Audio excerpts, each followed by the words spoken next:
Hey everybody, welcome back to another 10-minute Marvel video. I'm Petter, and today we're going to be talking about the confirmed news of Denzel Washington joining Black Panther 3. Now, this was previously basically confirmed by Denzel Washington.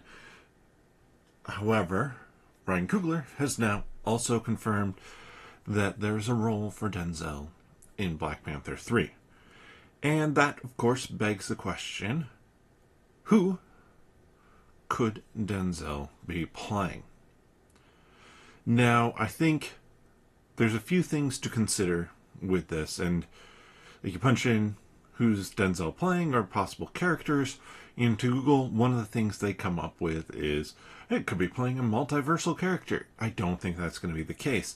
Black Panther 3, from what I can tell, should come out after the events of Secret Wars.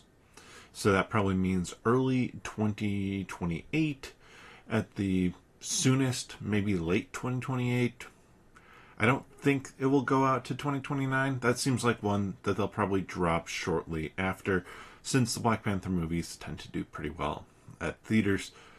And you don't want to necessarily have something that feels too much like a lull after the events of Secret Wars, between like Black Panther and the X-Men film that I expect to come out in 2028. That would give Marvel a strong pair of films to use.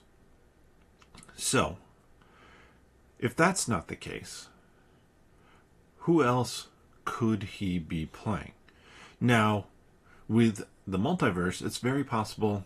I just said don't talk about the multiverse, but with the events of Secret Wars in the multiverse there, it's very possible that things could be soft rebooted. And so maybe you have Denzel come in as the new T'Chaka. I don't think necessarily he'd be T'Challa. You may get to see that recast at some point in time, or maybe they'll age up the T'Challa Jr. to take on the mantle. But if you wanted to do a multiversal kind of reset on everything, a T'Challa would work. Or T'Chaka would work. But there are other characters as well, and I'm looking here at a Screen Rant article off to the side. I'm going to be looking off to the side from time to time for some different characters. And one of them, I'm going to say, doesn't make that much sense. It was said Mephisto could be a character who he's playing, but I mean, the rumors are we're going to get Mephisto in Ironheart. And thus far, we haven't seen that. I believe it's been confirmed that Sacha Baron Cohen is playing a role in Ironheart, though I'm not 100% sure that that has been confirmed. Even if it was filmed, if it was a minor part to it, they could cut that out. But they've name-dropped Mephisto and Agatha all along. I think it makes sense that we're going to see that in Ironheart. So I don't think that that's that likely a case. Then there is Jakara. This is an illegitimate son of King T'Chaka. And that could be an interesting character to come in and potentially be looking to deal with Wakanda, maybe seeing the power vacuum with Shuri maybe not taking on fully the mantle of ruler of Wakanda, maybe setting some of that aside for M'Baku, and just seeing kind of that power gap there. It would be an interesting villain choice, but that kind of vying for the throw-in was already done in the original Black Panther with Killmonger. And while I liked that storyline and thought that for the most part it worked quite well, overall it just feels like we don't need to see that again. Wakanda getting attacked to see, or struggling to see who is the ruler. We've in some ways done that now twice. Yes, there wasn't so much of a combat disruptive nature in Black Panther Wakanda Forever, but still, it's changed hands. So that one, to me, I'm not super interested. Another one is Sion the Swift, brother of King T'Chaka, who basically takes on the Black Panther role. Again, family stuff happening. This could be, though, a character who isn't necessarily a villain. Could be kind of a mentor figure for a young T'Challa Jr., who's looking to become Black Panther, depending on what Shuri is doing. But I also I could see that one. Kind of that mentor role would be something that makes sense for Denzel Washington, I think, to play without it having to be a super physical sort of role. But there's other characters as well. Shangamir, he's a Wakandan philosopher, mentor. So again, that kind of falls into that mentor category. But his teachings eventually inspired a violent revolt, which he tried to stop.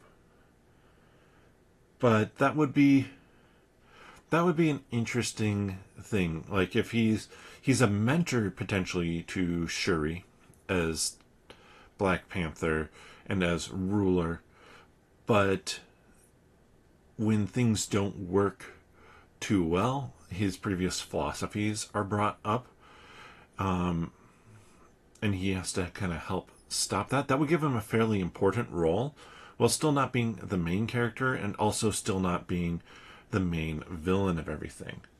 But the final one here would probably be a villain, and that is Tetu. Tetu, who this character showed up in Black Panther, I think, not super recently, I forget when this character showed up, but a shaman type character who leads another tribe, and he's kind of has that master of nature, and he's an anti-monarchist character. Now, I just said that we've already seen kind of this idea of characters who are trying to disrupt and take hold of the Wakandan throne. We don't really need to see that again. We saw that with Killmonger, and we've seen kind of the throne in turmoil. But this, to me, feels different, and I think is the one out of everything they have in the Screen Rant article that I like the best. Why? Because it feels different. It feels like this would be a perfect, depending on how much maybe people know of the events of Secret Wars. I kind of expect people won't. but depending on how things play out with kind of this idea of a soft reboot, I think that it would make sense to have this villain who's looking to kind of reset Wakandan culture back to that more tribalistic and shamanistic lead versus kind of this idea of technology that Wakandan culture so strongly resonates with. And it would be interesting too, because I think it potentially could be something that resonates with a character like M'Baku for a future, for a vision of Wakanda. And I think, to me, that could be an enjoyable villainous role to have played in this film, where it's going to feel different, because It's not just disrupt the throne, disrupt the power. It is break everything down and build it in a completely different way. And that's different than what we saw from Namor, and that's different than what we saw from Killmonger. So let me know your thoughts. Is there another character who you think that would be interesting for Denzel to play in Black Panther 3? Drop that down in the comment section below. And appreciate everybody checking out these videos. If you enjoy this content, please give the video a thumbs up. We'll be discussing this again on the 10 Minute Marvel podcast. You can find the podcast here on YouTube. Click onto the channel, subscribe, click that notification bell if you haven't already. We appreciate everybody who's checking out these videos and everybody who's subscribed. And then click on the podcast tab. Or you can search for 10 Minute Marvel wherever you get your friendly neighborhood podcast from. But with that, we'll see you next time.